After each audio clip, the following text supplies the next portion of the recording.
Hola, estás en Haciendo Amigues con Leonor, mi canal, Leonor Silvestri. Hoy vamos a estar hablando con Sebastián Salgado de Data Urgente, que el otro día nos invitó a hablar sobre el pink washing. Si es tu primera vez en este canal, te pido por favor te suscribas, aprietes el botón rojo. No te olvides, este canal no monetiza, se autosustenta con tus aportes. También vendo mis clases grabadas y en directo online y también mis libros. Toda esa información la podéis encontrar acá abajo. Te cuento que la próxima clase es el 3 de agosto, Solo queda fascismo, sobre la estructura psicológica del fascismo de Georges Bataille, a las 15 horas online. No hace falta tener conocimientos previos.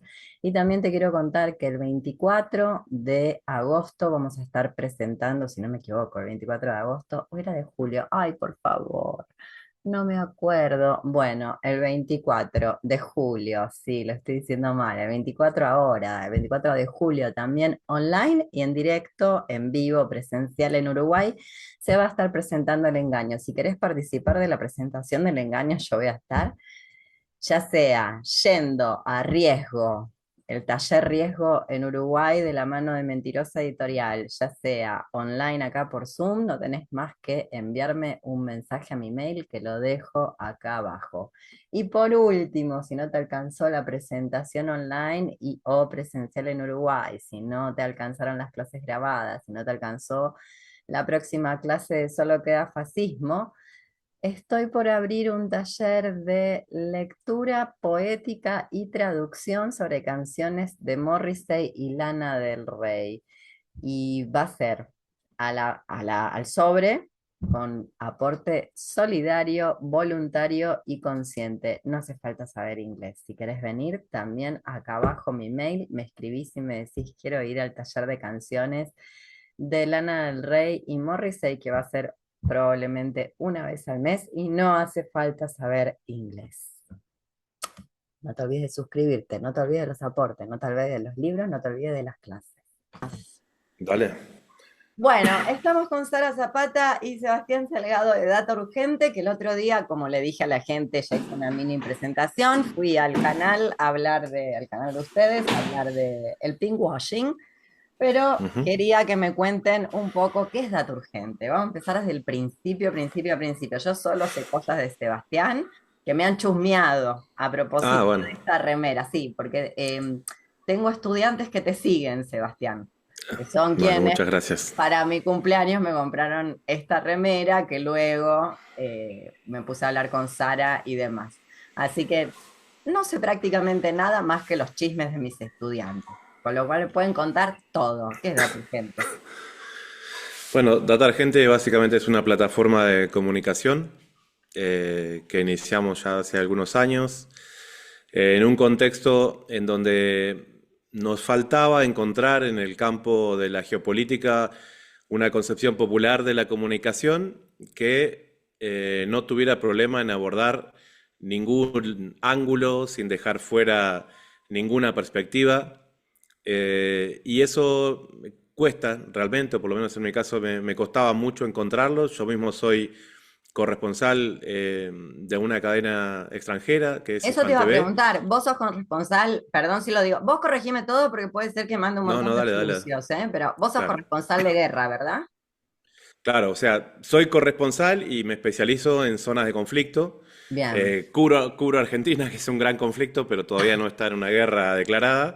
Pero sí, me ha tocado cubrir en Siria, en el Donbass, y hemos estado, digamos, haciendo coberturas y documentales, sí, en ese contexto. El último que presentamos fue el año pasado, justamente para esta época, uno sobre Burkina Faso, que no es un país que estaba en guerra, pero sí atravesando un proceso de descolonización bastante interesante y bueno, tratamos de transmitir todo eso en un documental. Y ahora está Entonces Traoré, nació, ¿verdad? Ahí en Burkina Faso. claro, Ibrahim Traoré, que trata de seguir el camino de Tomás Sankara. Mm. De hecho, el documental se llama Vos así, Burkina explicarle Faso. todo a la gente, porque pensá que Bueno, este canal es medio que no se sabe muy bien ya a esta altura qué línea no, sigue, así que hay que con explicar gusto. todo. Bueno, Tomás Sankara fue un presidente de Burkina Faso. Burkina Faso es un país de África que durante la colonización francesa le habían puesto el nombre de Alto Volta. y Tomás Sankara le decían que era el Che Guevara africano, ¿no? Un presidente con una impronta militar, pero que asumió por un mandato popular y tomó esas decisiones que prácticamente ningún mandatario se anima a tomar, que era básicamente decir, muchachos, la deuda externa que nos impusieron es impagable y si nosotros queremos crecer, esto no se puede pagar. Y bueno, él intentó transmitir esa idea en la Unión Africana a los demás países de África y lo dijo en una reunión, que fue la última, y le dicen, miren, nosotros no vamos a pagar la deuda externa, y si ustedes nos dejan solo, tengan la certeza de que esta es la última reunión de la Unión Africana, lo dijo como presidente, que voy a estar acá. Y todo el mundo se rió, y así fue. Lo mataron al año siguiente, porque era como un mal ejemplo ¿Lo en mataron quién? ¿La términos. CIA? No, en este caso los franceses, que son Ah, quienes tenían la colonia ahí en Burkina Faso, en lo que era el anterior Alto Volta, y hicieron esa estrategia que después la hemos visto mucho, de ir arropando a su segundo de a bordo, a quien era el vicepresidente en ese entonces de Burkina Faso, que era, te digo, era casi como un hermano para Tomás Sankara. El nombre de él todavía está vivo, se llama Blas Campaoré. Cuando quieran pensar en una persona traidora, piensen en Blas Campaoré, porque vos sabés que el padre de Tomás Sankara lo había adoptado sin ser un hijo biológico, como un chico más de la familia en aquel momento, cuando eran niños, una familia muy pobre. Y entonces crecieron juntos, aunque no eran hermanos biológicos. Y Tomás Sankara siempre lo arropaba siendo el líder, ¿no? De los hermanos, de los grupos en donde ellos estaban, con esa impronta. Bueno, Tomás Sankara era como muy guevarista, ¿no? Muy seguidor de la Revolución Cubana. Y cuando asume como presidente, le da el lugar de vicepresidente a ese medio hermano que él tenía, que era que Blas lo termina Campaoré. traicionando. Exactamente, lo termina traicionando, termina coordinando el asesinato de Tomás Sankara y asume el poder y entonces se le hizo muy fácil porque estaba arropado por los intereses franceses entre 1987 y el año 2014. Blas Campaoré fue el presidente en lo que era una especie de dictadura de Burkina Faso entregándole, digamos, todos los recursos a Francia, básicamente, sobre todo minerales, coltán, litio, oro mismo. Entonces en el 2014 hubo como una revuelta popular que volvió a poner en el foco a la gente. Blas Campaoré tuvo que salir prácticamente y refugiarse. Y bueno, hubo una serie de gobiernos que no duraban mucho porque no había estabilidad política, hasta que este muchacho de 35 años asumió con lo que tenía. Yo creo que jugó un poquito con el imaginario porque se viste exactamente igual que Tomás Sankara. Es también así, alto, fornido, militar.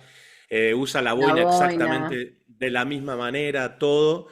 Pero lo reivindica, ¿no? Diciendo, digamos, nosotros somos los hijos de Tomás Sankara, no es que yo soy Tomás Sankara, ¿no? Así como Maduro dice, nosotros somos los continuadores de Chávez. Bueno, y bueno, llamó mucho la atención en un discurso que dio hace ya un año y medio en un encuentro económico en San Petersburgo que se hace todos los años de Rusia con países africanos. Y el tipo dijo las cosas de una manera en la que hablaba Sankara, ¿no? 30 años antes. Y entonces, bueno, Y el subió a la documental, palestra. perdón que te interrumpa, ¿el eh, documental cómo se llama? Para que la Se gente que lo... llama Burkina Faso, Sankara en la piel. Y eso, Data Urgente lo firma. Data Solo, Urgente. solo, solo, solo de Data Urgente, ningún canal nos lo quiso comprar, así que no, nos fuimos igual y lo estrenamos para nosotros mismos. ¿Y Así que dónde se es la puede manera de ver? trabajar. En el YouTube de Data Urgente. Ah, Sí, sí. está ahí liberado. Así de fácil, así de Qué fácil. Sí, bueno. sí, trabajamos para eso. Así que bueno, tratamos de encontrar, ¿no? Esas aristas en donde desde la comunicación popular también abordemos, ¿no? Temas en los que no tengamos que depender necesariamente de una estructura comunicacional que decida qué se publica y qué no. Entonces, Pero Data ¿cómo Urgente hacen para nos da esa posibilidad. financiarlo? Sí. ¿Cómo hacen para ¿Cómo hace? financiar? Sí. Bueno, primero decirte, o sea, que todas las coberturas de conflicto viajo solo. Yo soy mi propio camarógrafo, mi propio Haces guionista, todo o vos, sea, todo yo, todo yo. No, o sea, entonces ahí imagínate cómo bajan los costos. claro. Y bueno, siendo un todoterreno, o sea, si tengo que dormir abajo un puente, a mí no, digamos, no me mueve nada eso. O sea, es como parte del trabajo y siempre lo he entendido de esa manera. Entonces, tomamos del trabajo que hacemos cotidianamente en una cobertura de cualquiera de la que hacemos aquí en la ciudad de Buenos Aires, vamos ahorrando y dejamos un guardadito para cada tanto, cuando se puede, hacer coberturas. Y una vez que hacemos eso, nos da cierta visibilidad y después empiezan a llegar invitaciones, premios, coberturas, que a veces pueden aparecer o no, pero la verdad que hasta ahora nos ha ido muy bien. Y la verdad que es una diferencia muy grande en el reconocimiento cuando saben que lo haces absolutamente a pulmón, porque cuando la gente del lugar se da cuenta, aparecen ahí como las estructuras solidarias de decir, pero estás por tu cuenta, bueno, quédate en mi casa, o yo te llevo hasta el próximo pueblo. Eso empieza a aparecer siempre y es una parte Y linda bueno, también, por eso y siempre lo reconocen. Catapulta, ¿no? El proyecto. Sí, bueno, ahora es Sarita es la que está a cargo de Catapulta, ¿A ella es vos la se te que ocurrió, trabaja todo Sara, lo eso. de Catapulta, empezar a hacer las remeras y demás como forma de... Bueno, no, realmente la idea surge de Sebas también como una forma anexa también, no solo de financiar, sino como de llevar estos tipos de montajes que ya se tenían en Data Urgente a través de otro tipo de soportes, en este caso, prendas eh, que tenemos ahí en Catapulta, diseños también propios de otros compañeros. Y entonces ahí hemos estado como tratando de llevar también ese proyecto adelante, Catapulta. Hablamos de Palestina, hablamos de soberanía argentina, ¿Y hablamos, por qué bueno, Catapulta? Me encanta que se llame Catapulta. A mí me gustan mucho las armas y me gustan mucho las armas medievales y la catapulta es un arma favorita, con el ariete de mis favoritas. ¿Por qué catapulta? Porque El llega concepto de lejos. catapulta, no, lo decimos un poco en ese promito que hicimos de un minuto, es porque es un arma, sí, medieval, también a mí siempre me gustaba mucho. Yo cuando era chico dibujaba catapultas y me imaginaba la elipsis del disparo y lo hacía como pez punteado en la hoja, a dónde iba a caer el tiro de la catapulta, siempre me gustó mucho. Y aparte es un arma ¿Lo diseñada podían para derribar. calcular, Sebastián, el tiro? Ya que sabés de armas medievales, aprovecho y te pregunto. No, no, no, no es ¿Lo que sepa. podían, lo podían Sí, calcular o era medio a ojito y caía donde caía? no, no, no, tenían sus cálculos, sobre todo en lo que fue la caída de Constantinopla, Mm, la catapulta fue fundamental. fue fundamental, Entonces, claro. y bueno, derribar los muros de Constantinopla, imagínate que los cálculos ya llegaban hechos, ¿no? Y lo interesante de eso es eso, que es un arma pensada para derribar muros más que para matar gente, Mm. ¿sí? Entonces, esas grandes estructuras que son las que a veces arropan a los grandes poderes, son el objetivo de las catapultas. Y bueno, nos gusta mucho y comunicacionalmente nos gustaba como jugar un poco con esa metáfora. Buenísimo. Y así surgió el proyecto de Catapulta que también ayuda a financiar Data Urgente. Así es, sí. Bien. ¿Y qué es Hispan TV? Bueno, Hispan TV es un Hispan. canal Sí. iraní en español, que En español, tiene... Sí, en sí, sí, sí. Irán. ¿Por qué? ¿Porque hay una gran comunidad hispanoparlante o porque No, no, quieren no, no. llegar al mundo hispanoparlante? Exacto, claro. Digamos, es un canal de noticias hispanoparlante porque, digamos, Irán se posiciona como una potencia regional, vamos a decir, y entonces hay tanta censura sobre Irán en el mundo y tanta estigmatización que ellos saben que las agencias internacionales de noticias siempre van a generar contenidos en contra. Entonces, bueno, hacen su propio esfuerzo para tratar de contar el mundo a través de sus propios ojos, por decirlo de alguna manera. Entonces tienen dos cadenas internacionales de noticias que no están en idioma persa, que es el farsi, que una es Press TV, que es un poco más grande, que es en inglés, y también está Hispan TV, que es una cadena iraní en español que tiene su base en Teherán, que bueno, tiene su grupo de corresponsales, de los cuales soy parte desde su fundación. O sea, desde que empezó vos estabas ahí. ¿Y cómo Sí. empezaste ahí? ¿Cómo se Bu- llega de ser, supongo que periodista de formación, sí. periodista argentino, a una cadena internacional iraní?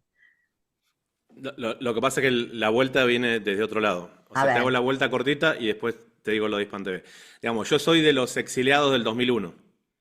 Yo me recibí en la Facultad de Periodismo de La Plata en el 2001. Entonces, imagínate la perspectiva de trabajo que uno podía llegar a tener en Argentina en el medio de lo que era el estallido del Corralito y todo eso.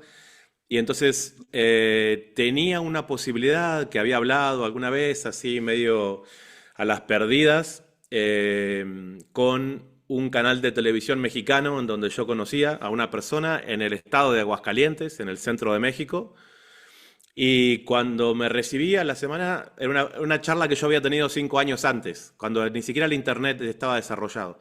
Y yo sabía que era una persona con la cual habíamos hecho cierta amistad porque había estado viviendo un tiempo en La Plata y yo me había quedado con un teléfono de esos que en esa época uno anotaba en una libretita y así. Y el día que me recibí, a la semana, lo llamé por teléfono y le dije, ¿te acordás de mí? Yo era el platense que te había dicho que estaba estudiando periodismo, no sé qué, no sé qué, no sé qué. Y él ya era un periodista mexicano en aquella época. Le dije, bueno, yo ya me recibí. Le digo, ¿hay algo para hacer en México? Y me dice, sí, si querés, venite. Estoy en un canal de cable. Me dice, acá va a haber algo para hacer. Y entre que me recibí y que salí para México, creo que no pasó ni un mes, prácticamente. Y ahí en México estuve 10 años, trabajando y haciendo periodismo en diferentes lugares. En ese canal en el estado de Aguascalientes empecé, pero después tocó estar en Guanajuato, en Pachuca, en la última etapa en el Distrito Federal, ya cada vez en canales más grandes, en la siempre televisión pública. dedicándote a zonas de conflicto. No, no, al principio la verdad que hacía televisión comercial, porque era lo que había. Por eso conozco bien las entrañas de la televisión comercial, y salvo en Canal 11 de México y algunas otras experiencias, me tocaba hacerla porque era mi trabajo, pero la odiaba, Claro. porque me daba cuenta de las estructuras que se dedican a tergiversar, ¿no? Las cosas. Pero bueno, yo era parte de las estructuras de noticias y era muy poquito lo que uno podía llegar a generar con una impronta propia, contrario a lo que era la línea editorial, de la cual simplemente a uno le toca formar parte, ¿no? Y entonces, estando en México, yo me dediqué a colaborar, solo colaborar, con lo que era el nacimiento de Telesur en Venezuela. Me gustaba mucho ese proyecto y entonces yo estando en México tuve la posibilidad de hacer como una especie de distribución en canales locales, porque yo ya conocía a mucha gente, para que retransmitieran la señal de Telesur en señales de cable de México. Y eso también me costó muchos enemigos en México, porque México es un país muy conservador en muchos sentidos y de golpe poner discursos de Chávez 3 horas hablando en México fue una cosa De que hecho, generó cierto ¿vieron la choque. marcha de estos días por la gentrificación? Hay algunos carteles que me dio un poco de miedo. El de México para los mexicanos, yo te juro pensé en los haitianos, los venezolanos, todos los que están ahí en México que están tratando de irse a otro lugar y están ahí, ese cartel de México para los mexicanos.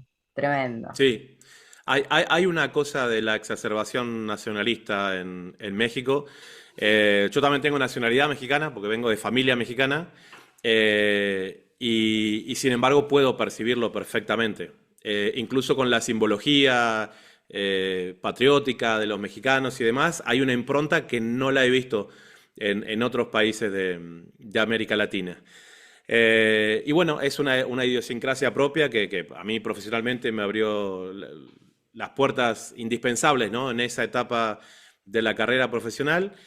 Y después por haber colaborado tanto por Telesur y tratar de abrirle puertas de manera colaborativa simplemente, en un momento en que hay una reestructuración de Telesur en Caracas, cuando el canal ya tenía 5 o 6 años, me invitan a la dirección de información de Telesur en Caracas.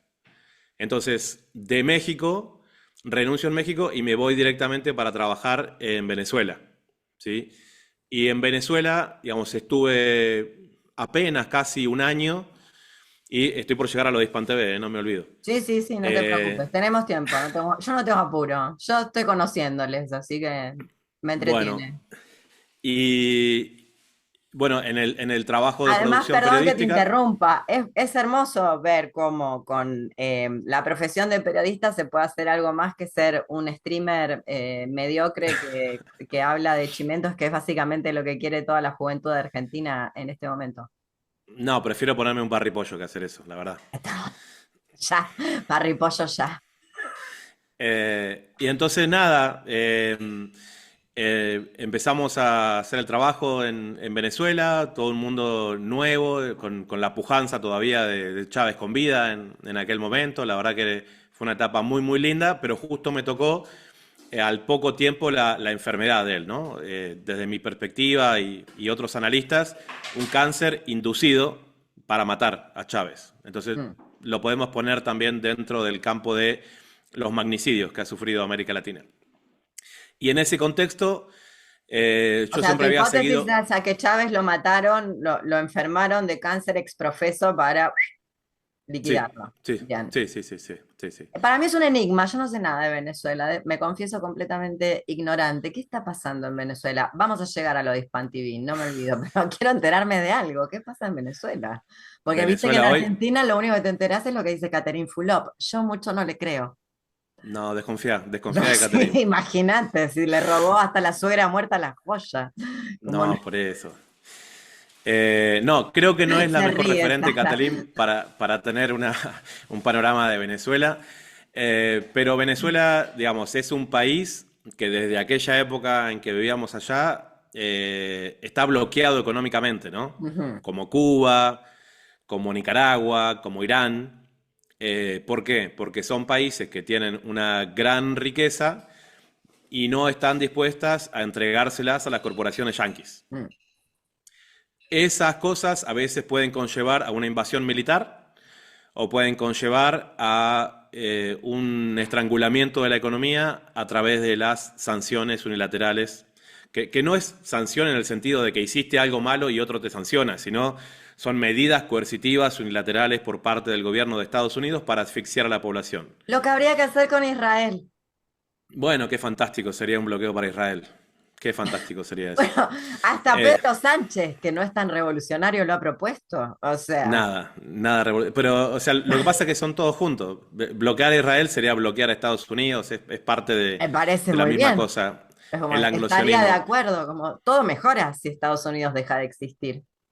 Bueno, dejemos crecer un poquito a los BRICS y ese momento va a llegar en algún momento. Yo Porque, o creo que sea, no ¿quién tenemos tiene, tiempo geológico, pero bueno, le podemos apostar ese riesgo. nosotros no, pero, o sea, ¿quién tiene la posibilidad de bloquear a quién, no? Sería esa la medida. E increíblemente, quienes se supone que son los ultradefensores del capitalismo cierran el mercado y quienes se reconocen como el Partido Comunista Chino son los liberales que se abren al mundo. O sea, explícamela cómo se entienden, ¿no? Esas dos cosas. Y Venezuela le tocó esa parte de asumir las consecuencias que sean necesarias para defender su proyecto de país. Y en ese estrangulamiento de su economía le ha tocado, lógicamente, que no le permitan exportar el petróleo. Y es un país que había vivido toda su vida de la exportación de petróleo, entonces no tiene otra infraestructura y realmente los puso en una situación en donde la gente no tenía trabajo. Y había una inflación descomunal, el bolívar no tenía un respaldo real, y eso generó ese éxodo que hemos visto de venezolanos muy enojados. En lugar de estar enojados con el bloqueo que le generaron, se enojan con el gobierno que le toca ser bloqueado. Y uno tiene que ser respetuoso siempre del migrante. Yo lo fui, entonces sé un poco de qué se trata todo eso. Pero lo cierto es que Venezuela sigue en ese contexto y sin embargo ha logrado sortear una serie de situaciones en las que, yo te digo, Leonor, o sea, yo voy seguido a Venezuela. El año pasado debo haber estado, no sé, 3 o 4 veces. Fui a la asunción del presidente, última y demás. Yo no veo gente comiendo de la basura como en Argentina. No veo gente revolviendo la basura. Hmm. ¿Sí? Puede haber pobreza, puede haber dificultades, pero esa pobreza estructural que uno ve acá como parte de la sociedad argentina si existe en Venezuela, yo no la he visto, Yo realmente. a Venezuela, la verdad es que nunca he ido, pero sí fui a Nicaragua y a Cuba. De hecho, a Cuba Ujú. fui con la FED, con la Ah, FED, mira, sí, la Fede, claro. sí. Con una cosa que tenía un tongo con la uva, etcétera. Y en Nicaragua sí vi la pobreza estructural. O sea, Ujú. nunca vi un lugar tan pobre como Nicaragua, debo confesar. Pero Bien. bueno, si que eso es culpa de un bloqueo, no tengo la menor duda. Aunque debo confesar que los Ortega no son santos de mi devoción. Lo mismo que la segunda revolución sandinista, que no es la primera, ya lo sabemos. Pero bueno, No, nada es este es peor. otro Pero igual proceso. cuando todo polariza, déjame decirte que de un lado está Estados Unidos y del otro lado tiene que estar el mundo, porque así funciona. Si se va a Estados Unidos, todo mejora. Y en una de Sí, esas bueno, encontramos un acuerdo en algún lugar. estamos hablando justamente de los tres países bloqueados de América Latina, ¿no? Exacto. O sea, ¿cómo sería Argentina si tuviera el bloqueo que tiene ahora y que le digan, vos no podés exportar más un grano, no podés exportar más carne, no podés exportar más nada? Arréglate. Yo creo que acá se arma una No guerra civil. sería mala Igual, idea, ¿eh?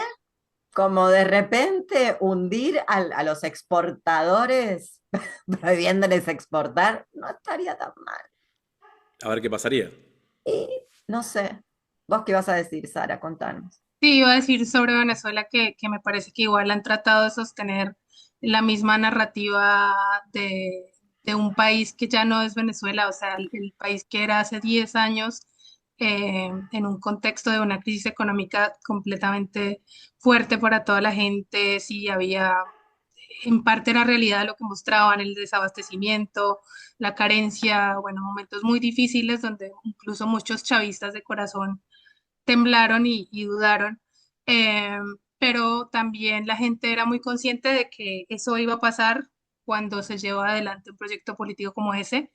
Y hoy en día, bueno, también estuve el año pasado y Caracas, bueno, solo conocí Caracas, es una ciudad muy linda, hay de todo, sí, o sea, para los que creen que la libertad es solamente la libertad de comprar, hay un montón de cosas, conseguís todas las marcas, todas las comida rápida que quieras, todos los conciertos, todos los shows, o sea, es una ciudad como cualquier otra de Latinoamérica donde seguramente Voy hay a un hacer montón de preguntas de desigualdad. mierda, perdón, Sara, vos ubicame. Sí, Igual las hago porque es lo que la gente se va a preguntar. En Cuba también, pero para los turistas. No que yo no sepa que eso es el bloqueo, ¿eh? No que yo no sepa que esa situación es producto del bloqueo, pero como cualquier turista que va a Cuba debería saber, la gente en Cuba no tiene acceso a lo mismo que tiene acceso a los turistas. ¿Es esa la situación también en Venezuela con respecto yo a... creo que no, No. porque Venezuela es un país muy rico, ¿sí? Mm. La diferencia de Cuba, que es una isla, ¿sí? Donde es más difícil el tema agroindustrial. En Venezuela se plantearon como proyecto el autoabastecimiento de productos, principalmente de comida, y es impresionante. Tú vas al supermercado y la gran parte de los productos de los cereales y muchos de la comida es producida allá. Aparte de que, igual que en Colombia, son suelos muy ricos donde puedes cultivar absolutamente de todo. Entonces, es posible autoabastecerse y sin negar, como siempre digo, que hay pobreza, que hay errores en el tema político. Yo veo que la gente está muy bien, incluso tienen más forma de comprar comida que acá. O sea, yo me quedo cada día impresionada con los precios de la comida y la poca variedad de comida que hay No, también. tremendo. Argentina es lo Entonces, peor. sí siento que no hay comparación, por lo Pero menos contá, en algo claro, tan básico y contá que estás en fundamental como la Argentina. comida. Sí, Sara O sea, está en mientras, Argentina, está en La Plata también, en algún lugar de La Plata. así es, En sí. el búnker platense de Dato Urgente. Sí, y esas son las cosas, cuando Sebas me dice que extrañas, yo siempre le digo la comida, No debe ser porque para alguien de sí, Colombia, debe ser venir acá, debe ser la muerte, no hay que comer. es como en Europa, una piña No hay te variedad ni cuesta frutal, seis no hay variedad ni dólares, de verdura, no hay nada. no, Bueno, propio de un y es proceso carísimo. colonial, esa comida uniforme, homogénea y por supuesto no autóctona. Sí, desabrida, bueno, es fatal, pero sí digo No te que, o enojes, sea, me refiero Salgado, no te a las enojes. frutas, Es una eso mierda, es un mito, es un mito. Yo soy la anti-embajadora argentina. Viniste al Zoom de la anti-embajadora argentina, te lo aviso ya, con tu soberanía argentina, ya te lo aviso. Este país es una igual yo mierda. sí creo Y que uno de la las soberanía mentiras, Sara, alimentaria es, corregime si me equivoco, mm, tiene dos mentiras Argentina, que se come bien y que las mujeres son bellas. Dos mentiras. no, bueno, con lo de Es las para mujeres gente no, que no me no meto. conoció otros países de Latinoamérica. Sí, bueno, yo pienso que la soberanía alimentaria es fundamental, porque es que de eso es lo que nos sustentamos y vivimos, y es triste ver a que la gente está pasando hambre y comiendo mal, y no dudo que en Venezuela haya gente que también está pasando hambre, pero no en esas proporciones, porque puedes sacarlo de la tierra, ¿sí? Está Sí, ahí. igual Entonces, son otras déjame, condiciones. déjame decirte un poco como decía el otro día en lo del pinkwashing.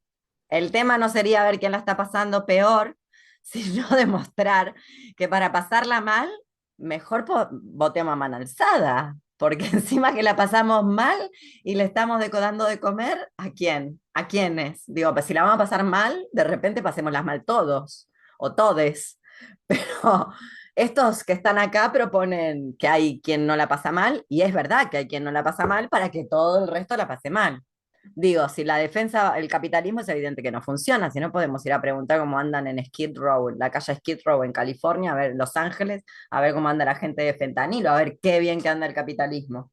O se habrán Total. enterado de esto, un notición norteamericano, es como una pesadilla Black Mirror.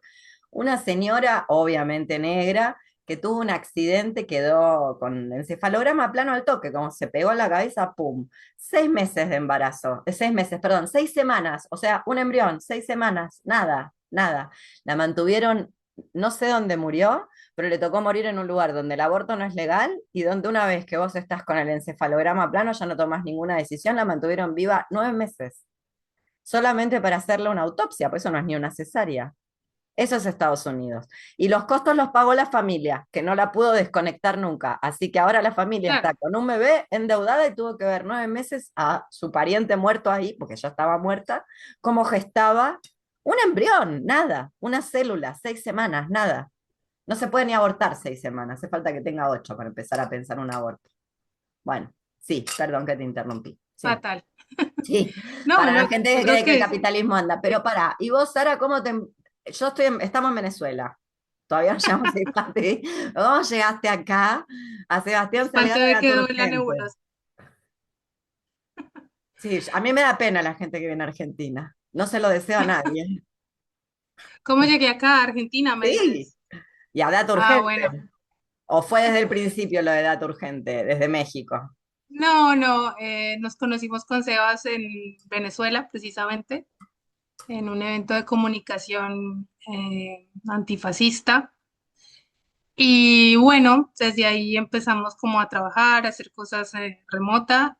Y bueno, yo empecé a estudiar la maestría acá en Argentina también, la maestría en comunicación digital interactiva. Y bueno, también estaba como te decía ahorita, un poco cargada con tema Bogotá, tema política, y bueno, era como otra vida. Y bueno, también me la paso como moviéndome. Y bueno, Y llegaste a surgió la esta oportunidad Argentina. de estar acá, sí, para estudiar y para trabajar y bueno, buscar otros horizontes. Y bueno, es muy duro ver cómo se pierden tantas cosas en Argentina, todo, o sea, es como todo al revés, sí. Eh, Porque en Colombia, por ejemplo, ahora que estamos atravesando este gobierno progresista, se han, digamos, devuelto algunos derechos que son tan básicos para un país, como en el caso de, no sé, pongo un ejemplo que es más cercano a mí, como el tema de los derechos laborales, eh, algo tan básico como las horas extras y esas cosas, y ver que en Argentina ya habían logrado como esas cosas de derechos tan básicos, que igual es un tema liberal, pero tan básico, y ahora todo eso está desapareciendo. Bueno, es como yo le digo a una amiga, le decía ayer, es como que Argentina se está volviendo como Colombia, algo así. Y bueno, es muy triste, Yo pero creo bueno, que va a también ser hay que Gaza. creer. O sea, ya tiene zonas de ser Gaza. hay que decirlo, ¿no? Le preguntamos a los wichí, a los cuomo, a los mapuche y se van a identificar con Gaza, ¿no? Con el ser argentino. La están pasando mal, no, lo siguiente. Veía unas imágenes de los wichí el otro día que hay un gran problema, obviamente inducido, de consumo problemático de nafta. Se drogan con nafta los wichí. Sí, con lo que eso te hace en el cuerpo, ¿no? O sea, para los 18 años ya básicamente no queda nada físicamente de vos, ni física ni mentalmente. Eh, Supongo que ese es el plan, que todo el territorio argentino se convierta en eso, pero bueno, tal vez, ¿quién te dice? Pase otra cosa por el camino. Pero bueno, llegaste acá a la fosa séptica, a la nube de glifosato, a la nube de glifosato y comida homogénea.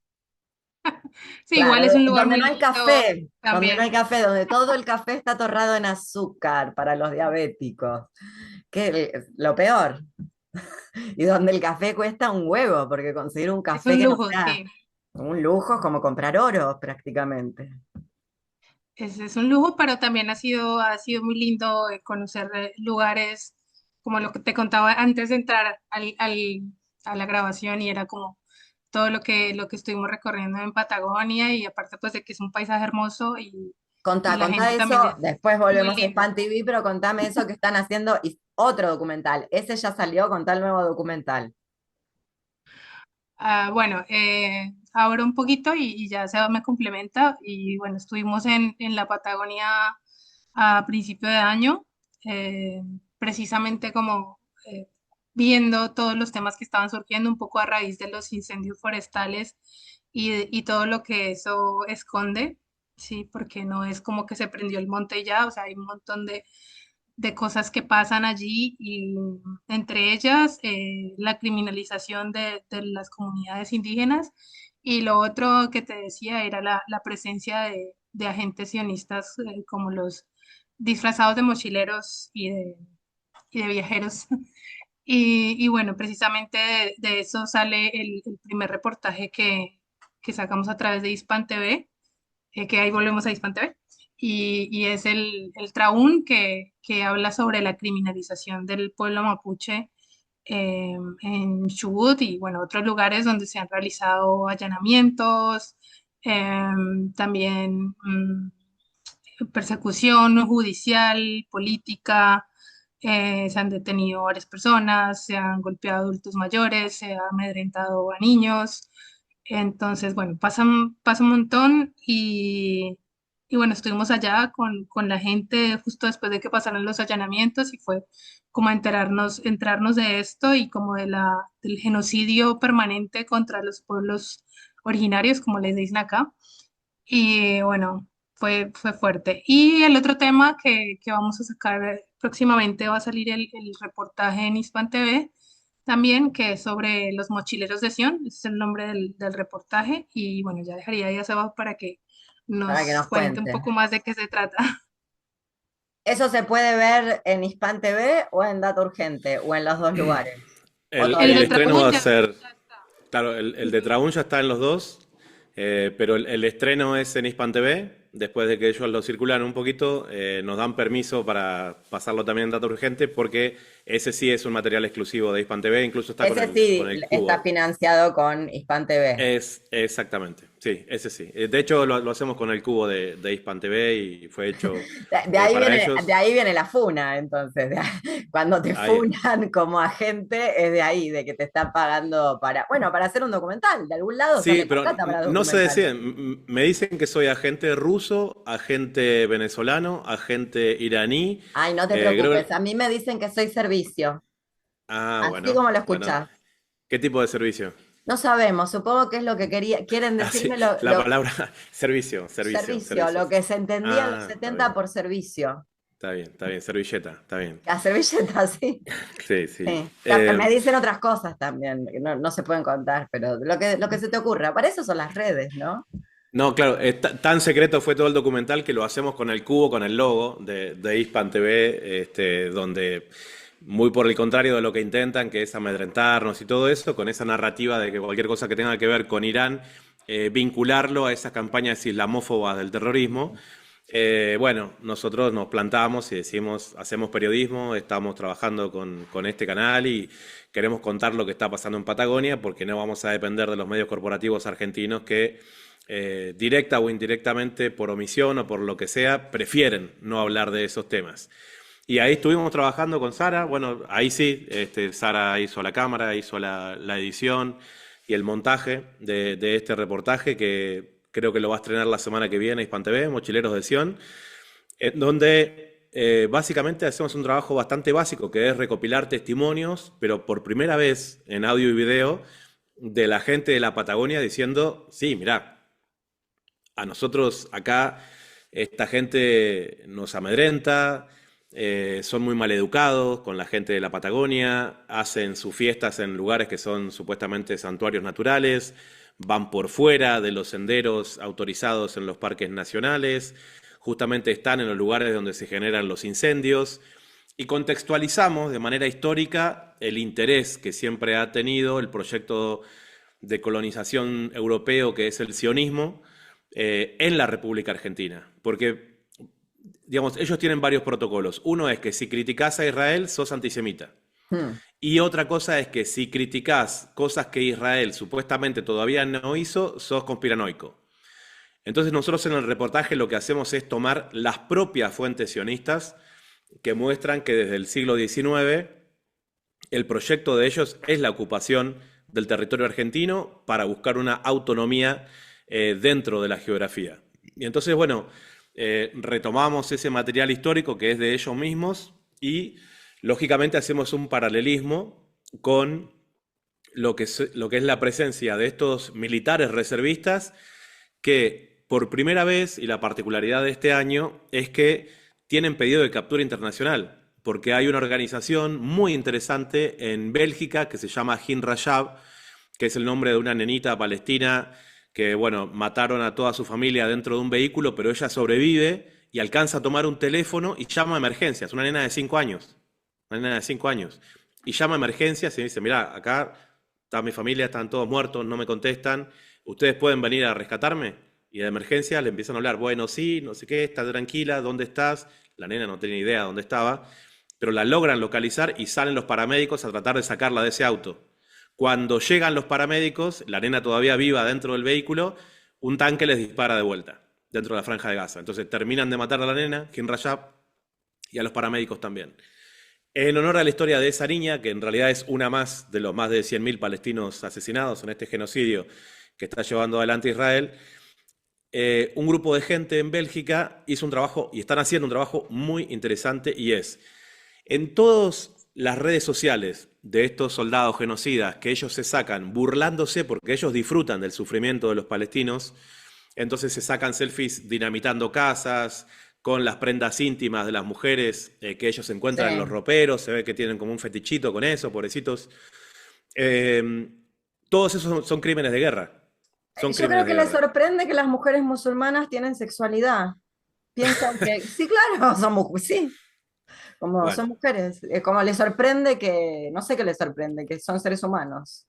es que a esos bicharracos en el Talmud, que es lo que a ellos los adoctrinan desde que tienen 5 años, les dicen que los no judíos son una especie de animales y que entonces no es una falta ni es pecado incluso violar a menores, que está justificado si eso es en beneficio de alguna necesidad de una persona judía. Mm. Entonces, en algún momento vamos a tener que empezar a desenmascarar el porqué de muchas cosas que están pasando y por qué la pertenencia específica, por ejemplo, de Milei con la secta judía Chabad Lubavitch, que tienen investigaciones muy importantes Este vinculadas es el a... momento donde nos van a llenar los 3 domicilios. Bueno, acá estamos y asumimos lo que venga, porque si no, ¿para qué estamos, no? No, no, yo Eh, ya estoy en arresto domiciliario, yo siempre hago este cálculo. ¿Qué me van a hacer? No tengo antecedentes. No bueno, tengo antecedentes y tengo una discapacidad. ¿Qué me van a hacer? ¿Encerrarme? Ya vivo ahí. domiciliaria, Claro, sí, yo estoy en ya está, ya domiciliaria. está. Bueno, y entonces eso es parte de la realidad argentina. Esa es la gente que financió la campaña de Milei y son los que lo pusieron a él en la presidencia. Y entonces la presencia de esta gente en la Patagonia se ve reforzada por una estructura de cosas que están pasando que son muy evidentes. Lo primero que hace Milei es abolir la ley de tierras, para que cualquier persona pueda comprar la superficie de tierra que quiera dentro de la República Argentina. No pasa en Cosa que no se ningún podía, país es cierto. del planeta Tierra. Pero él, obsesionado con eso, porque esa es la agenda israelí. ¿Sí? La agenda de qué presidente va a estar obsesionado en abolir la ley de tierras. Si sabes lo peligroso que eso puede ser para la soberanía nacional y sobre todo en la Patagonia. Abole la ley de tierras, abole la ley de bosques, entonces le quita el financiamiento a lo que es la prevención de incendios de bosques nativos, todas las cosas que fueron pasando. Compran las tierras, las incendian, bajan el Pero vos no precio. lo ves eso como que viene de antes, que empieza ahora, lo ves que empieza ahora, no que viene de antes. No, Sin duda que se bien, intensificó, no tengo dudas, al respecto. Jamás no, defendería lo contrario. sin duda viene desde antes. Esto, de hecho, la presencia de los soldados israelíes no es solamente en Argentina, están en otros países también, pero ahora hay una serie de condiciones que antes no las veíamos de una manera tan clara, por ejemplo. Y vos ves, por ejemplo, hace un mes, la caja del ANSES va a estar a disposición de israelíes que quieran venir a la Argentina y de ahí le van a pagar la jubilación. O No, sea, eso no es le, buenísimo, eso es buenísimo. no le, No soy lo suficientemente disca para tener una pensión por discapacidad, pero voy a aportar con mi IVA a pagarle a esta gente. Es buenísimo, es buenísimo. andate a Israel, sacate una ciudadanía y volvé. Y ahí Te te la juro, van a pagar. mi Hace madre eso. tiene un segundo apellido que es Marrano. Es Ah, bueno, catalana, entonces, y una mirá. cara de Moille que se cae a pedazos, así que de repente me tramito ahí una cosa genética, como Demi Lovato, me sale 1% de algo semita y yo Pero, me pido la pensión. ¿sabés lo que es esa concepción de marrano? ¿Por qué viene, no? O A sea, ver, contámela. Yo solo sé son que los... mi madre se llama de apellido Benito, que es Ventus, como Baruja Espinosa. O sea, no es un apellido, es un nombre. ¿Y lo de marrano qué es? Y justamente un judío converso. Ah, bueno, por Por eso, eso no lo tiene tenés claro. apellido, por eso tiene un Ahí apellido que está. es un nombre. Es un nombre de pila puesto de apellido, porque le sacaron los apellidos, le pusieron los nombres. Y en algunos se usaban nombres y en otro, digamos, dentro de lo que es la estructura de los judíos sefardíes, los oficios, cuando eran expulsados por los reyes de España, entonces le ponían el oficio de lo que hacía para después seguir reconociéndose.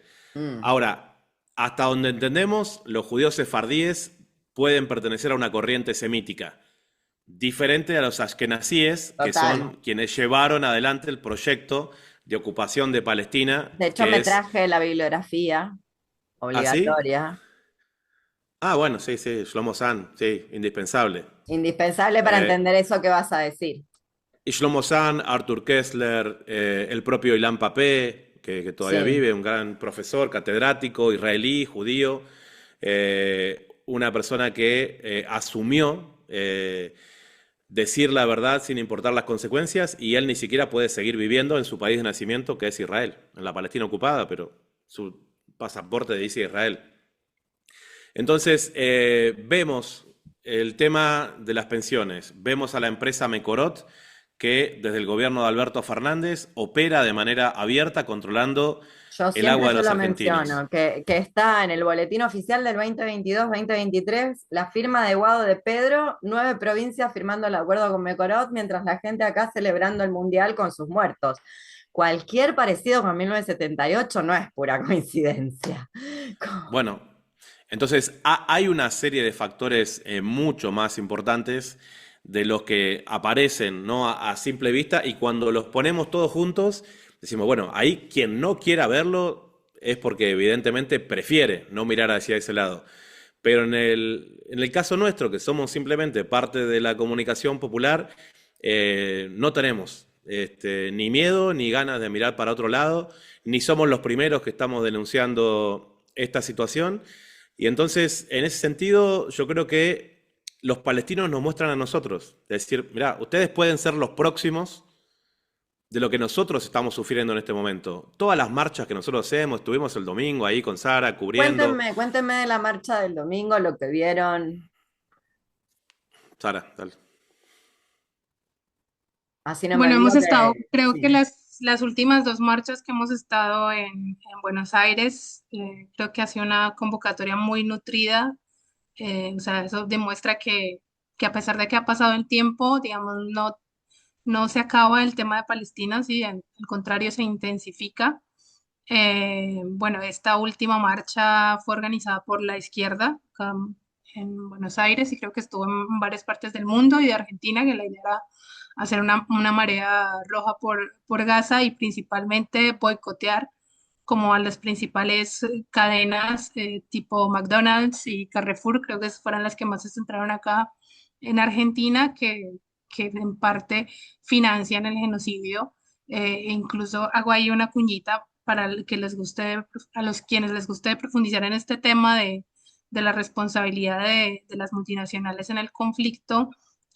Bueno, hay muchos informes, pero hay una página muy específica que es Index Watermelon, se llama así, y ahí puedes encontrar la lista de todas las compañías que de alguna u otra manera están financiando el genocidio en Gaza. Y bueno, y también están como acciones que uno puede hacer para boicotear, y bueno, lo principal es como no consumir esos productos. Igual, pues, por ejemplo, McDonald's es una empresa históricamente relacionada con, con todos estos conflictos y financiando y alimentando a los soldados de Israel. Entonces, como que ese fue el detonante de la marcha. Se situaron allí en Hubo una estas... buena convocatoria por lo que eh, vi. Fue bastante estuvo gente y escuché, creo que lo escuché en la página de ustedes, en Instagram, que una de las personas que fue a manifestar era una familiar. ¿Querés contar eso? De la señora que habló. La verdad que fue Estuvo tremendo. fuerte. Nunca había visto una persona argentina que tenga parientes así asesinados directamente allá. Sí, es duro ya cuando encuentras una persona así cara a cara, es como, mierda, como que lo sentís al lado, como que obviamente no se compara con el dolor que viven allá, pero sí es como que ya que sentís que está a tu lado. Vimos a Marianne, se llama la mujer, que estaba ahí en primera fila en la marcha, en su cuerpo colgaba las fotos de unos niños. Y bueno, nos acercamos a ella y nos contó que, que habían asesinado a sus tres sobrinos en un bombardeo, justo cuando ellos pues se disponían a buscar alimento con un dinero que ya les había enviado. Eh, y bueno, cayeron los Sí, niños muy chiquititos. me choqueó mucho las palabras de ella que decía, no sé qué se puede hacer, no sé qué más se No, puede hacer. es que no se sabe que uno no puede hacer nada. O sea, yo personalmente digo que uno no puede hacer nada porque ya, o sea, se sale de las manos. Simplemente es como solidarizarse, conmoverse, hablar del tema, em, pero realmente es una impotencia muy grande. Sí, no sé si Sabas quiere agregar algo más.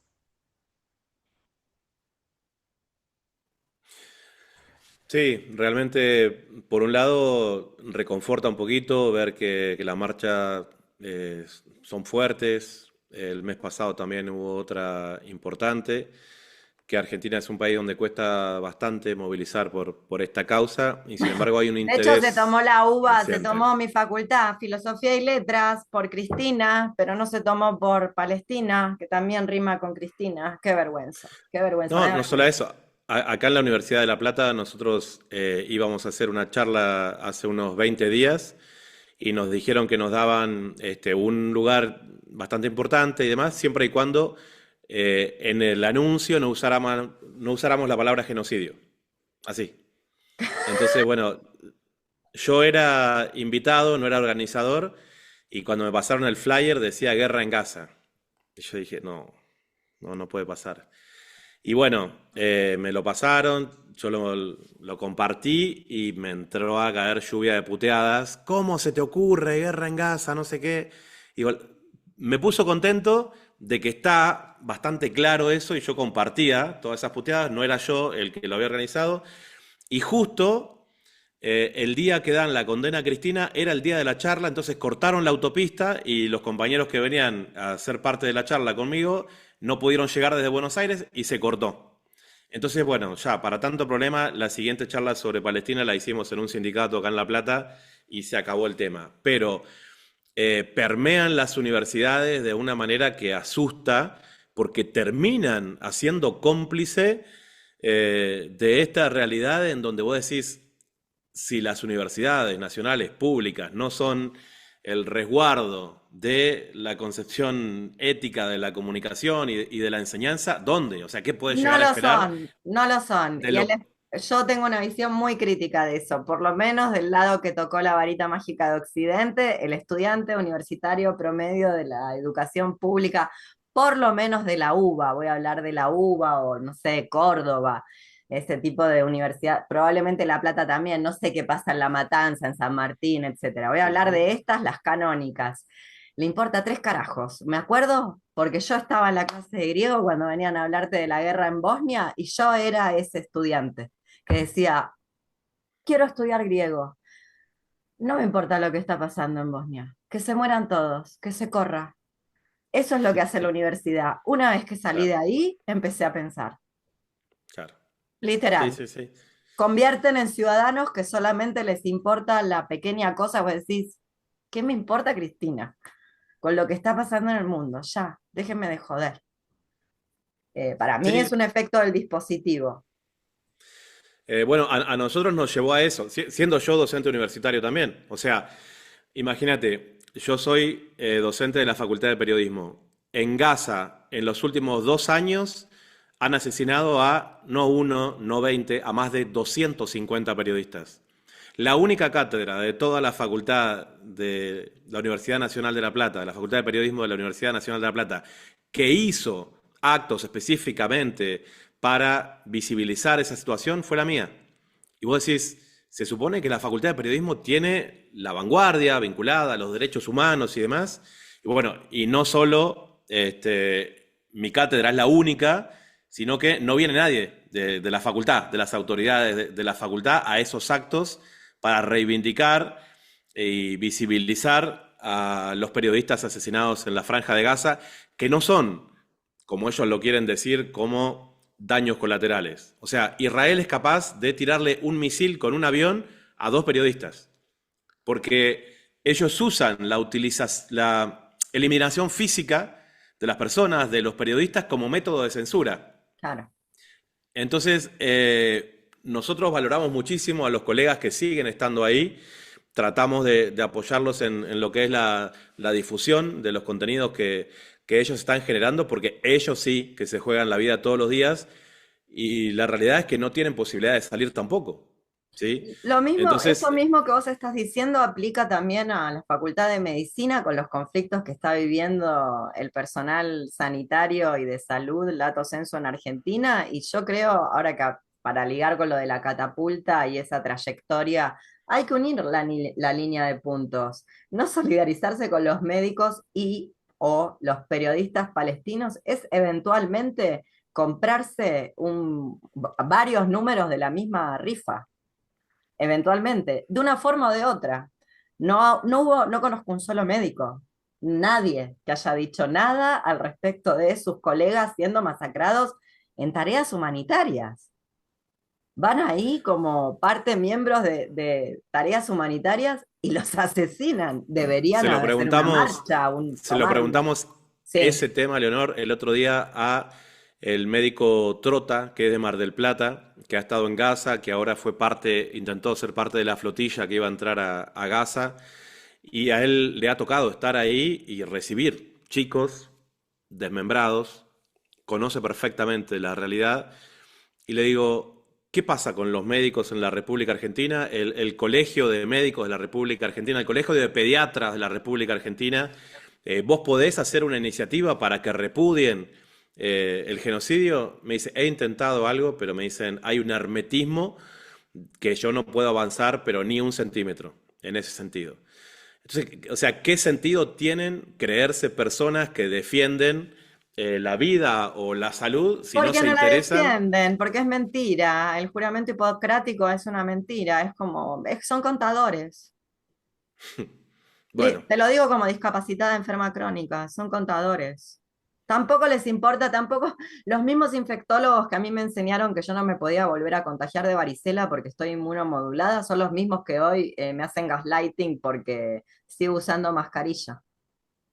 Pero sí ah, ellos me enseñaron. mira, claro. O que van a atender enfermos. a personas que son inmunosuprimidas en especialidades, porque bueno, un médico clínico puede caer cualquiera, pero a un hematólogo de alta complejidad, ¿quién va a caer si no es un inmunosuprimido o una persona muy comprometida? No, Tal no cual. es pediatría.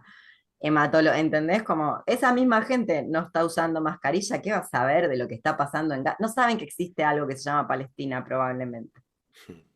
Es literal. Deben pensar que, no sé, de los Cárpatos para allá, terroristas. Listo. Bueno, es lo que transmiten, ¿no? Sí, y vuelvo a esta discusión de que tal vez es muy crítica, qué sé yo, pero que esos ciertos lugares que como vos decís, el proyecto fundante de esos lugares, ¿no? Las universidades prometían otra cosa, lo que producen son personas apáticas, no comprometidas políticamente, sin ganas de conversar, incluso con personas que no tengan que ver acerca de lo que tienen para decir de su especialidad. No les importa nada, quieren la plata. Bueno, así también está la lucha obrera, ¿no?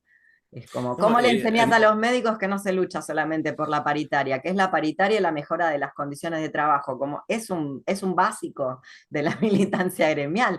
O el gremio docente, yo siempre doy el mismo ejemplo, o el gremio docente seguiría barriendo el piso y no barre el piso del aula. Eso alguna vez claro, en la época de Sarmiento estaba unido.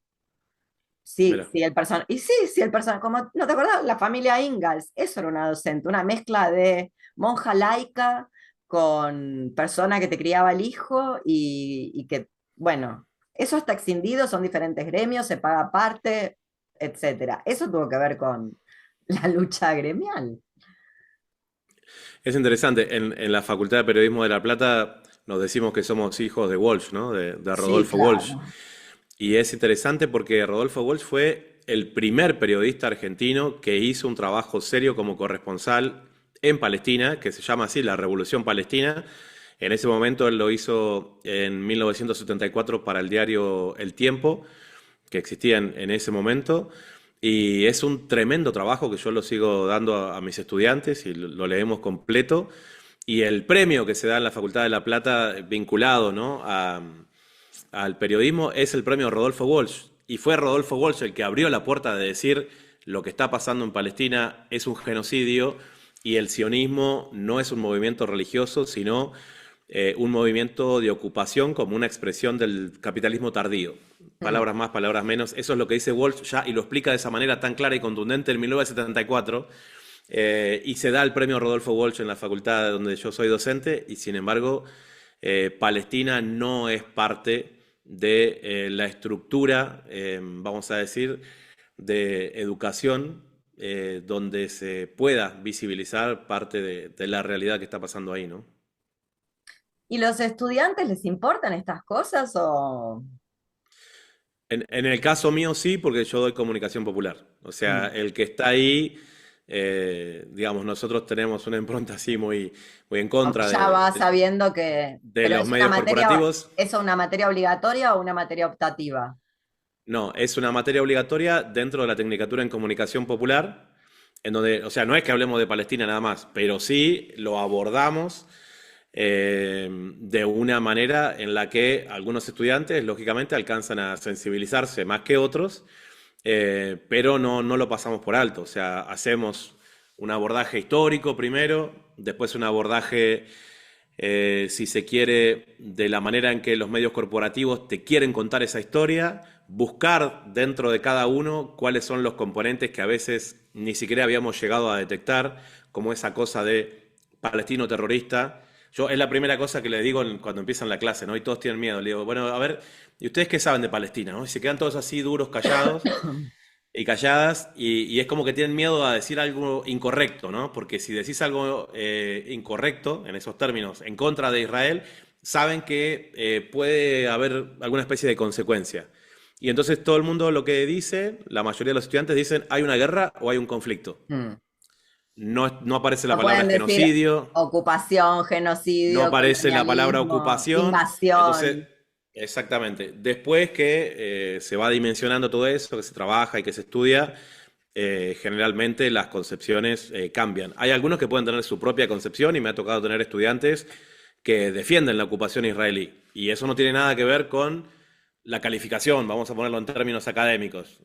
No se califica la opinión o la ideología, pero sí el abordaje periodístico de una No situación que sé, es en la que Salgado, que tienen...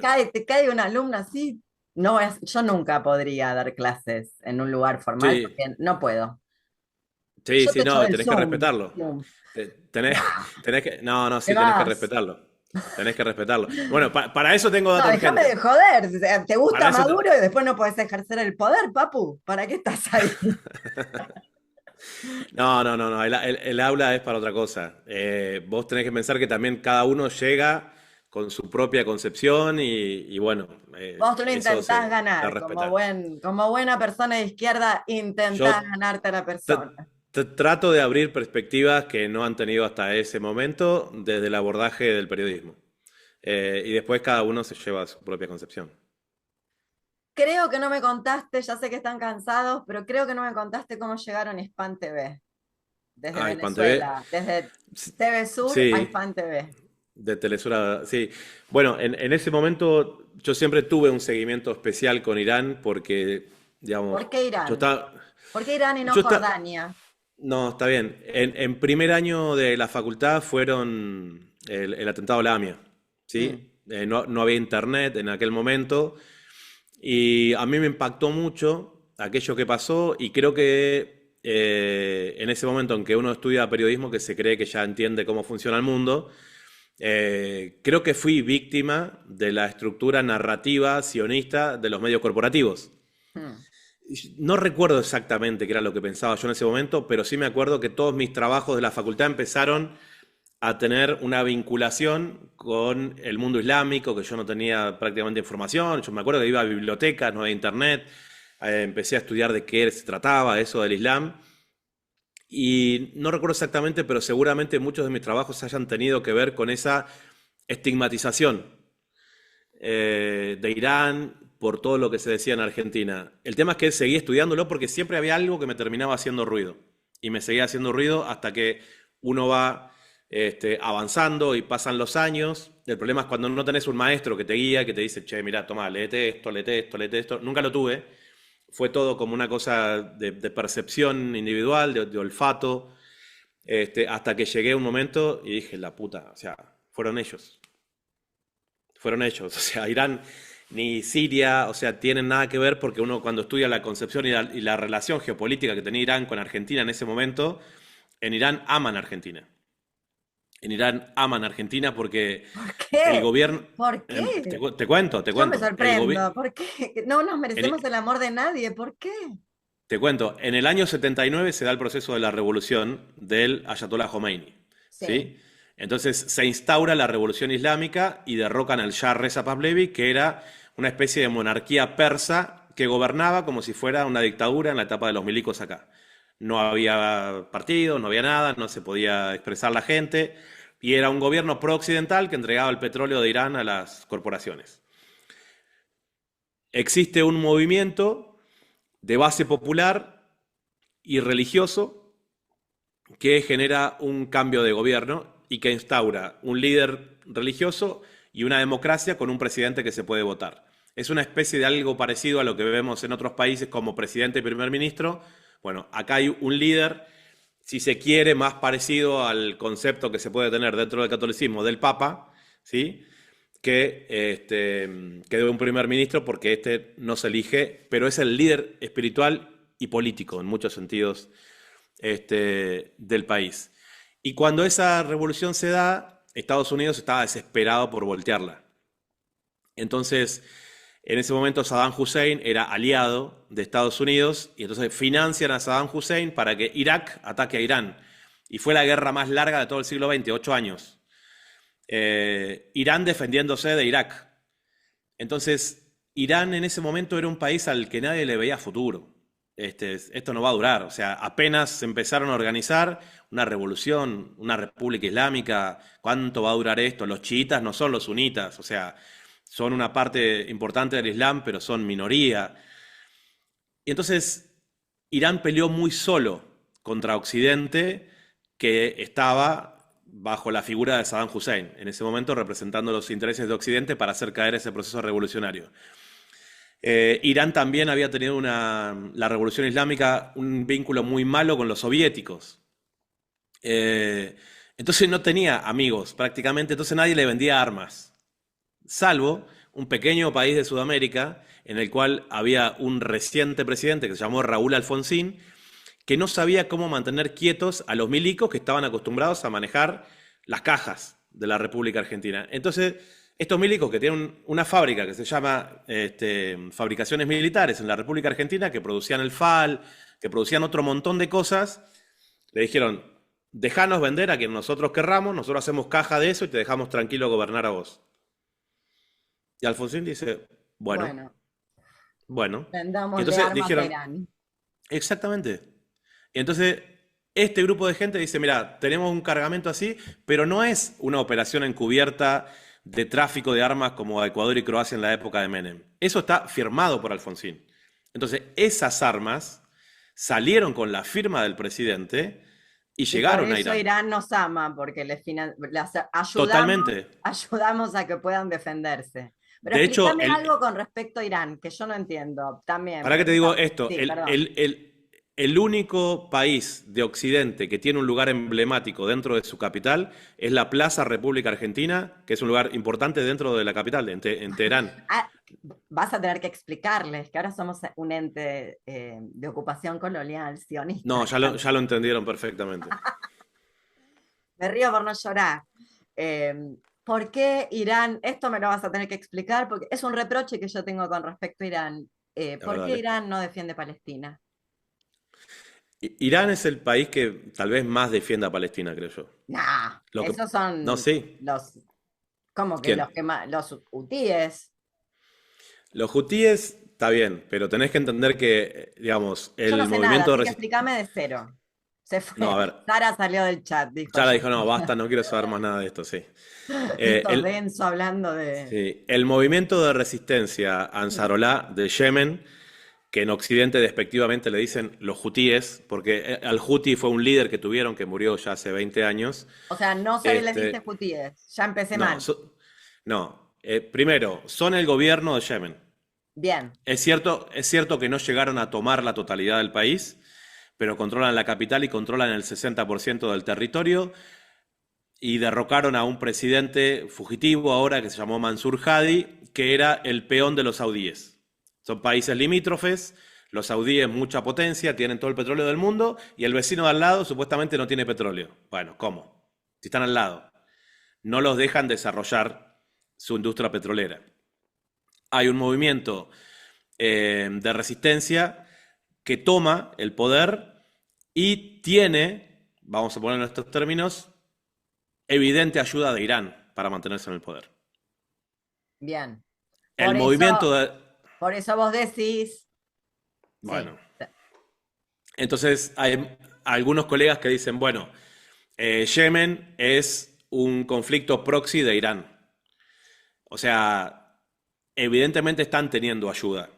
Y para nada, vamos a decir, la denosto, sino que la reivindico. Qué bueno que Irán esté pudiendo ayudar al movimiento de resistencia yemení, que, o casualidad, tienen un gran desarrollo misilístico, que es lo que tiene Irán. ¿Sí? O sea, entonces, no es que estén haciendo demasiado daño a la Palestina ocupada, le hace Israel, pero sí al tema de los buques mercantes, que eso a nivel A económico, mí eso me parece un logro infinito, aparte de ello, estratégico e inteligente, en un mundo de gente con la cabeza aplanada que a un paisito que nadie sabía, que excepto los especialistas, yo no sabía ni que existía, me declaro totalmente ignorante. Ver a la gente haciendo eso me parece una no, no, guasada, inédito. y cada viernes llenan la avenida principal de Sanaa, la capital, como diciéndole al gobierno, no dejemos a Palestina sola. Todos los viernes es Sí. miles y miles de No sabía personas que en era la todos los capital, viernes, vi unas manifestaciones así todos los viernes. multitudinarias. El viernes es como el día de descanso en el mundo islámico, es como el domingo, entonces se toman ese día porque no tienen que trabajar y entonces aprovechan a manifestar eso, entonces el gobierno se siente respaldado por su Pero propio ¿por qué pueblo. Irán no lo hace de manera directa? ¿Por qué necesita un alfil? Eh, Además de que, bueno, del estrecho, ¿no? De dónde están, en la posición estratégica para hacer eso. No termino de entender que la ayatollah me explique, si quiere, bueno, ¿por qué no le tira un mirá, misil? ¿Para qué mierda tienen misiles si no van a a tirarlos? ver, dos o tres cosas. Explícamelo. Una, Irán es el único país de Asia Occidental que nunca ha reconocido el Estado de Israel. Por eso ellos dicen, no, es que que Irán quiere destruir a Israel. Bueno, sí, quiere destruir el proceso de ocupación. Hay un día en que el Ayatollah determinó que es el Día Internacional de Solidaridad con Al-Quds, que es el nombre árabe de Jerusalén, y eso se mantiene hasta el día de hoy con sus consecuencias políticas, que no son pocas, de no reconocer a Irán. Esto se da no solamente en el campo diplomático, sino también en el campo cultural, en el campo deportivo. Si hoy un deportista olímpico iraní le toca cruzarse con un deportista olímpico de Israel, no compite. Porque ni siquiera están dispuestos a reconocer el Estado de Israel a nivel deportivo. Dicho esto, Israel es la representación de Occidente en Asia Occidental. Israel en sí son 5 millones de personas, o sea, tendrían que pelearse con Uruguay, no con Irán, que son 100 millones. Lo que pasa es que Israel tiene bomba atómica, no una, tienen más de 100. E Irán Irán no. no tiene... No, Irán no tiene bomba atómica. Irán Yo no tiene bomba contaba algo atómica. que tenía. No, no, No. no, hay una fatua que es una especie de compromiso del Islam en donde, y tiene rango parlamentario. O sea, la O sea, decreta el todo verso líder. que tienen armas atómicas, verso cuento gringo. Sí, es un Puta. cuento gringo. No, yo Es un pensé que cuento estaba, gringo. pero no, pero escúchame, estaba bueno que tuvieran.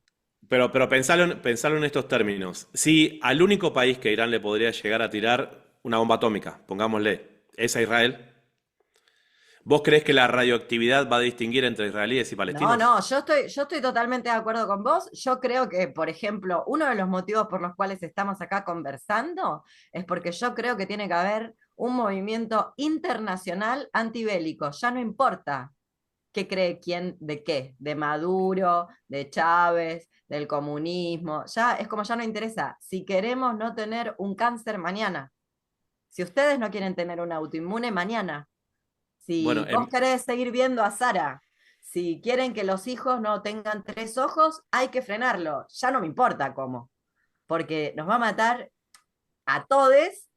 Lo digo a propósito, es irónico, ¿entendés? Como nos va a ujú. liquidar, es literal. Y porque se ve que el que maneja el patrullero ahí en Israel no está bien.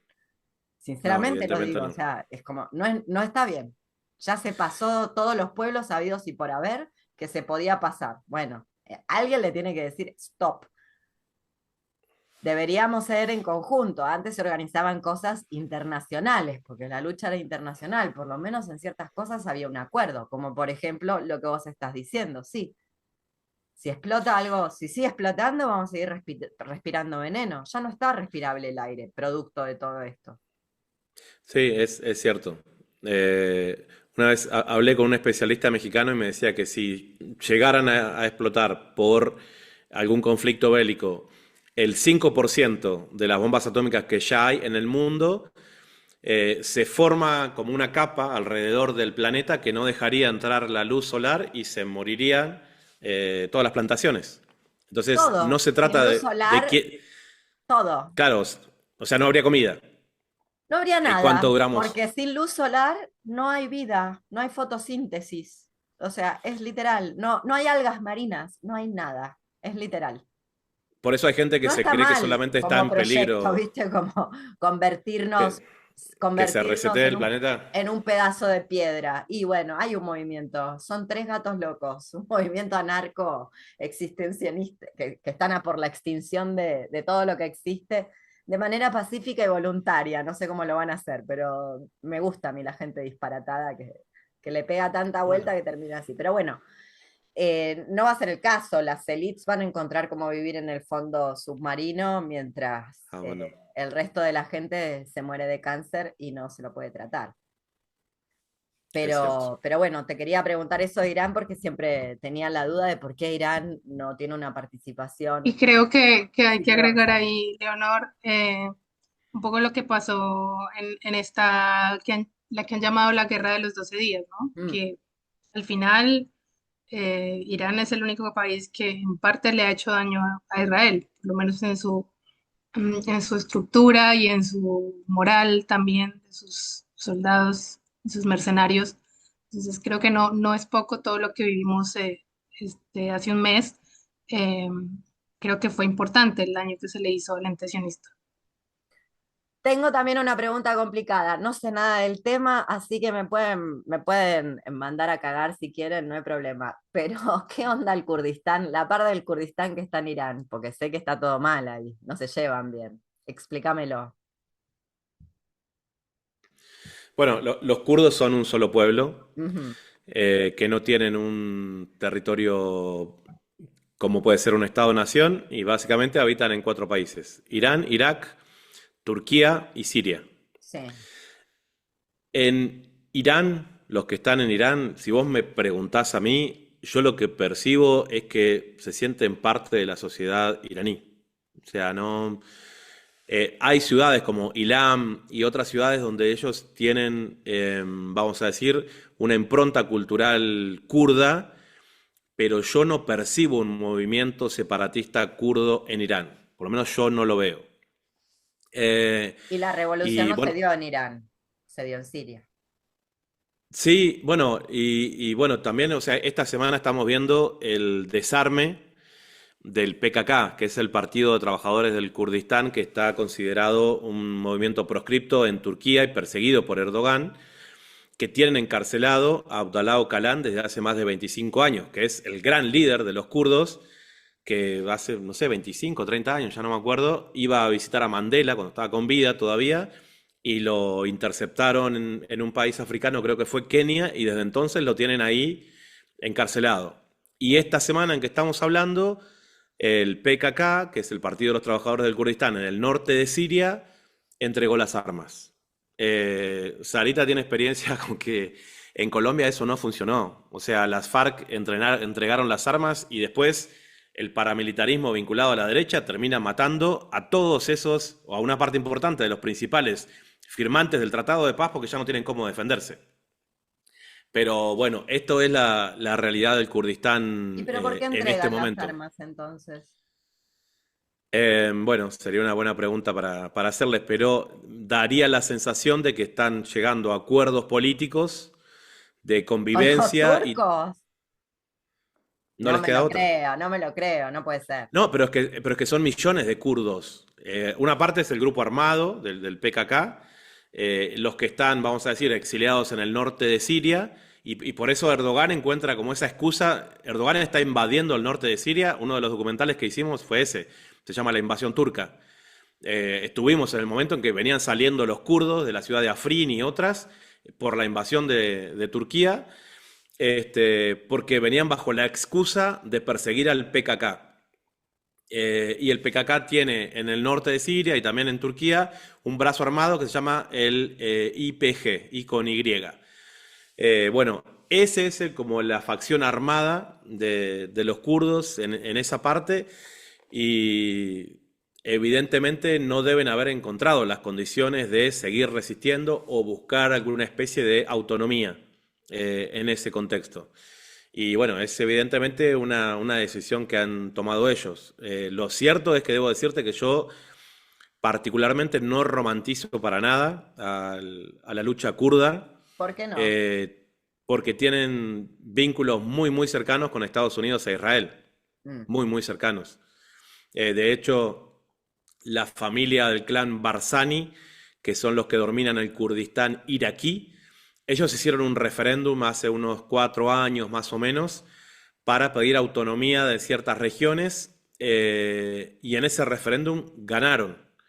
Y cuando se hicieron los festejos de esa especie de autonomía, liderados por la familia Barzani, que son los líderes del Kurdistán iraquí, ondeando las banderas de Israel, que era algo que nosotros ya sabíamos, pero lo veíamos viendo. Y si vos hablás con, por ejemplo, los kurdos de Siria, ellos no ocultan ya sus vínculos con Estados Unidos. Y si prendés, por ejemplo, hay canales kurdos, ¿no? En Siria.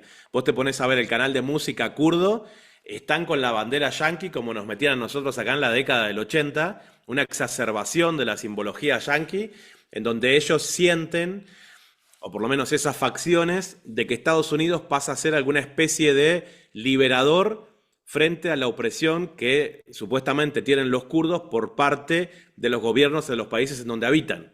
Entonces, Israel y Estados Unidos pasan a ser como su especie de Sí, liberadores. que igual vamos a decir, vamos a agregarle, ¿no? Como es, eh, siempre te lo dije el otro día también, ¿no? Como es uno de los efectos reactivos frente a la opresión. No los quiero defender porque realmente sé poco del tema, pero es un efecto reactivo cuando estás ante una opresión. Como pensá en Cuba. Una de las cosas que a mí me sorprendía en Cuba, fui hace 3 millones de años, pero tratar de convencer a la juventud cubana de que el capitalismo era un desastre, que vivir en un país capitalista Muy era difícil, aún claro. peor que vivir en Cuba, que les juraba y les perjuraba que era peor, que era peor, que era peor ser estudiante en la UBA que ser estudiante en La Habana. Yo les prometía que era peor y no me creían. Bueno, si eso es justo, nosotros necesitamos una base rusa en Ushuaia ¿Por qué? para defendernos de los ingleses y de los yanquis. Mm. No des ideas, Sangado, porque Es la misma lógica, es la misma lógica. no, yo lo que digo es que la gente ante la opresión. A ver, ¿cómo se llama este pueblo oprimido? Lo digo con un. Igual este ejemplo es tan histórico y es tan antiguo que no sirve. Pero en Cholula, Puebla, está la masacre de Cholula. Hay un Claro. pueblo que era pueblo tributario de los aztecas, de los mexicas. A mí me encantan los mexicas, pero si vos romantizás a los mexicas, te metiste en alto lío porque los mexicas no son Yanomami, son gente complicada. Lo sabemos, te descuartizan a la princesa, no te aceptan el regalo, te la devuelven desollada, tienen sus técnicas para infundir el terror. Y ahí había un pueblo que ahora no me acuerdo, de la masacre de Cholula, que bueno, cuando llegó Hernán Cortés dijeron, acá firmamos porque de alguna manera nos tenemos que sacar a estos de encima. Obviamente en el momento, porque no tenían numéricamente cómo repeler a los mexicas, necesitaban esa fuerza del lugar para repelerlos porque aunque tuvieran pólvora no eran suficientes. En cuanto se ganó ese conflicto, los metieron todos en un anfiteatro que habían construido y los masacraron, así a todos, al día siguiente.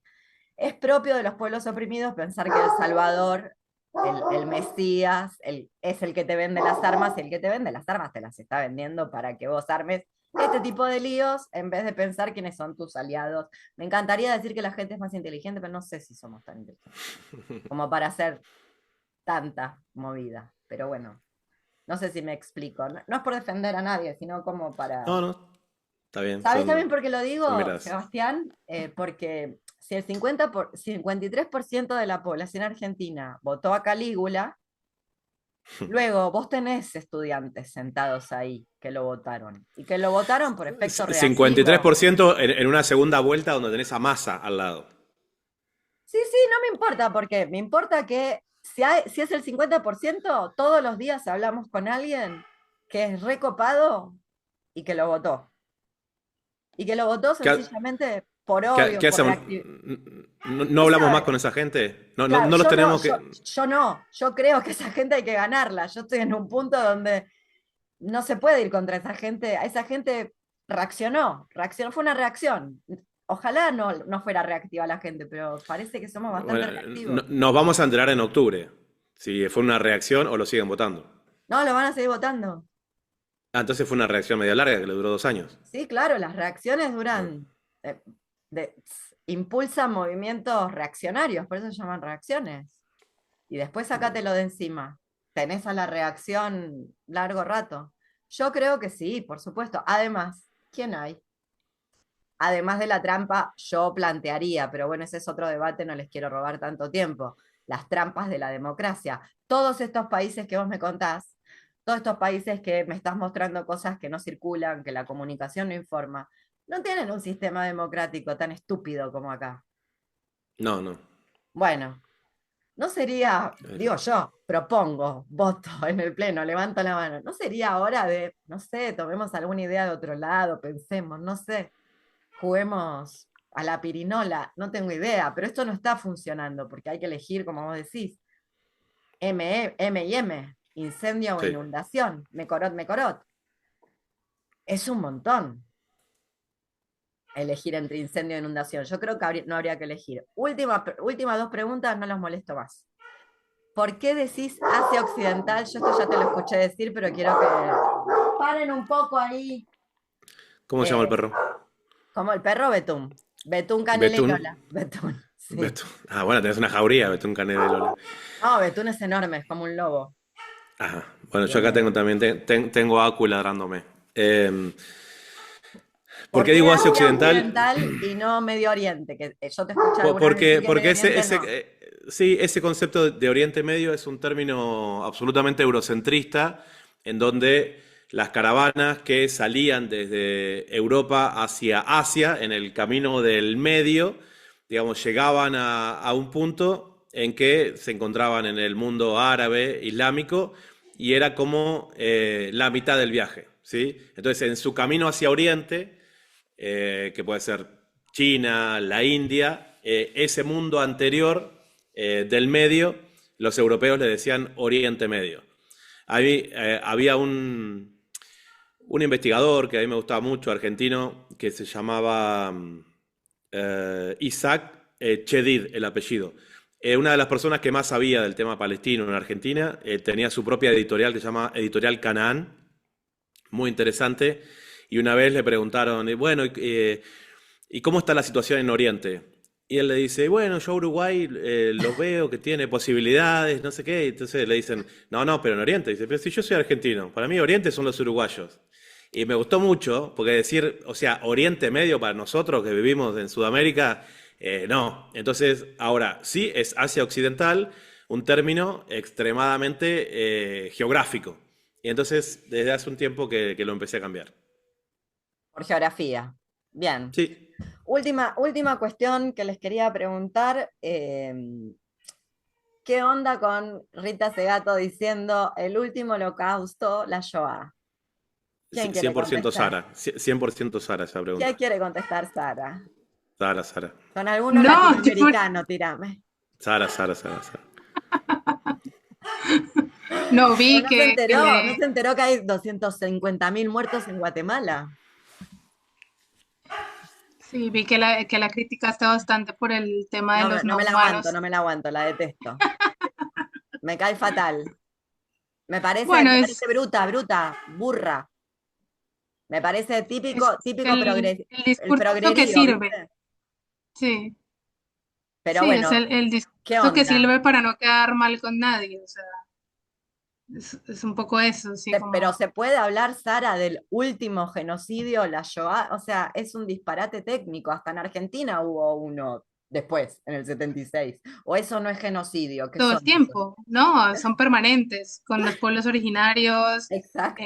Colombia, por ejemplo, tenemos 8 millones de víctimas del conflicto armado interno. O sea, genocidio está en todas partes. Yo pensaría que que es muy inexacto y es desconocer precisamente todos estos genocidios que estamos viviendo en este momento y a lo largo de la historia. Entonces, y bueno, es un poco funcional al discurso que quieren imponer el emocionismo, ¿no?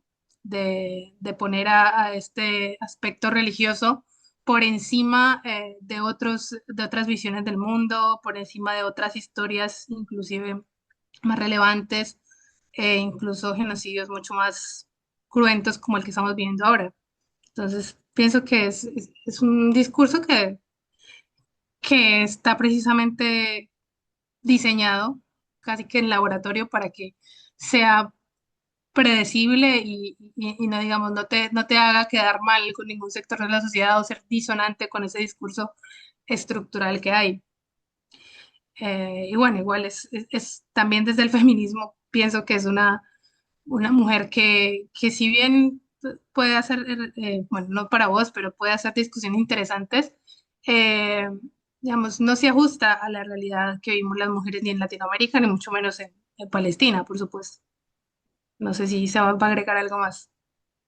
A mí no me sorprendió, te soy sincera. el comentario porque cuando plantea que en realidad los hombres son las primeras víctimas del patriarcado y que esa masculinidad, o sea, primero que cree que la masculinidad es hombre, hombre igual masculinidad, como que eso ya el feminismo lo tiene recontra estudiado y trabajado. Y luego este planteo de que los hombres más violentos son los hombres pobres, porque en realidad son los más violentados, a mí me parece un argumento clasista y además, no sé, que le pregunte a las asesinadas dentro de las clases no subalternas, que son un montón.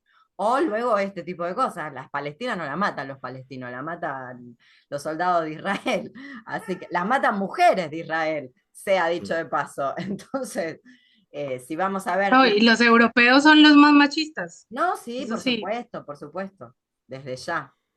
Pero bueno, horrible. ¿qué vas a decir, Sebastián, con respecto? No, respecto a esos dichos de Rita Segato, yo creo que ella puede haber confundido algunos términos e intentaba referirse no a lo que se conoce como la Shoah o el Holocausto, sino lo que pasó en Gaza en este contexto.